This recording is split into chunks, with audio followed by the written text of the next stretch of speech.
Hello everyone, welcome back to my channel. Today, due to the weather, the video will be just in one location. I hope you're okay with this because the view is quite nice. I am at Wały Chrobrego in a beautiful area, one of the nicest spots in Szczecin. As you can see behind me is the river, and that is second largest river in Poland, Odra River. Yesterday I had an absolute pleasure to have two incredible guests and a roundtable live stream that you can find on my YouTube channel under the live section. So when you go on the main page, some of you probably don't know, just to remind you this, you have videos, you have live, you have community page and about. So just go on live and then you see incredible guests, Scott Ritter and Andrei Martyanov, two of the best military experts, and we talk about, well, they were sharing their knowledge since, as you know, I'm not an expert at all in this. I'm learning so much from my guests, immensely. We talk about Israel, Palestine, why all of this is happening there, and also we talk about Ukraine. So make sure to check it out because the knowledge those two gentlemen provide is priceless.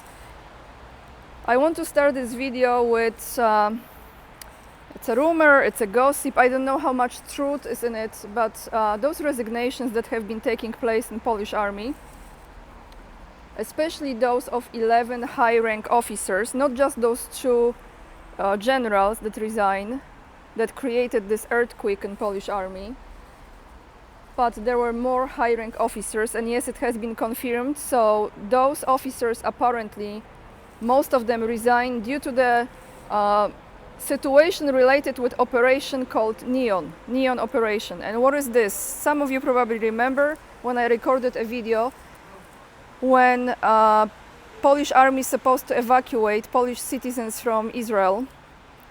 And there's some disagreement in how this was executed or supposed to be executed, and the rumor says that one of the reasons why those officers, 11 officers, were resigning is because of that. So I don't know how much truth to it, but I just want to share with you, since today my videos and my news is mainly about Israel. This morning I found an article on TASS, October 13th, that talks about violation of human rights. And there is an organization that is called Human Rights Watch, HRW. Human Rights Watch, an international rights organization, accused Israel of using white phosphorus during its military operations in Lebanon and the Gaza Strip in a report that was published on its website. White phosphorus is used in air-delivered bombs, cluster munitions, artillery shells and mines. All those weapons are classified as conventional weapons, but Convention on Certain Conventional Weapons protocol prohibiting incendiary weapons bars, it's used against civilians and it strikes on military targets located in residential areas. Right organizations worldwide have long been calling for banning phosphorus munitions as a form of chemical weapons. You see, I didn't know about this yesterday, but Scott Ritter mentioned about human rights being violated there. He knows the most in this topic. 1 second. Human Rights Watch verified videos taken in Lebanon and Gaza on October 10th and 11th, so just a few days ago, respectively, showing multiple airbusts of artillery-fired white phosphorus over the Gaza City port and two rural locations along Israel and Lebanon border. So I went ahead and I wanted to see what are the damages caused by that white phosphorus weapons. And I found this. White phosphorus, upon contact, can burn people thermally and chemically down to the bone. White phosphorus fragments can exacerbate wounds even after treatment and can enter the bloodstream and cause multiple organ failure. And Maria Zakharova, today she's a spokeswoman, as you know, for the Ministry of Foreign Affairs of Russia. She made this statement: in terms of the latest round of escalation of the Israeli-Palestinian tensions, the United States has already done everything they could, and the rest of the world will have to clean up the mess. That's what she said. Heartbreaking what's going on in the world. This, again, I want to say before I go to the next news, which is the last news for you today, to those of you who are taking this side or that side, at the end of the day we have to look at this. We have to stand with humanity. Not the governments, not the sick leaderships, not the satanic approach they have and the rituals that are taking place. October, November, December, crucial months, major holidays for them. So the end of the year, this is what they are doing. We have to stand with humanity. That's how you change this world. This is my opinion. Soros, we're talking about another evil. Soros invested in another Polish portal. You remember I told you many times that Rzeczpospolita portal, where Soros put his money, one of the biggest known portals, newspapers in Poland, that's where his money went. But there's another one he just invested in. Soros invested in another Polish portal. It will support us defending media freedom. Apparently he said it. I don't know how he can say anything, to be honest, that makes sense. How old is he now? Is he over 90 years old? I think he is close to 90. Honestly, I don't even know who's running this show from his side, because I don't believe that he's doing anything. Someone is doing this on his behalf, probably.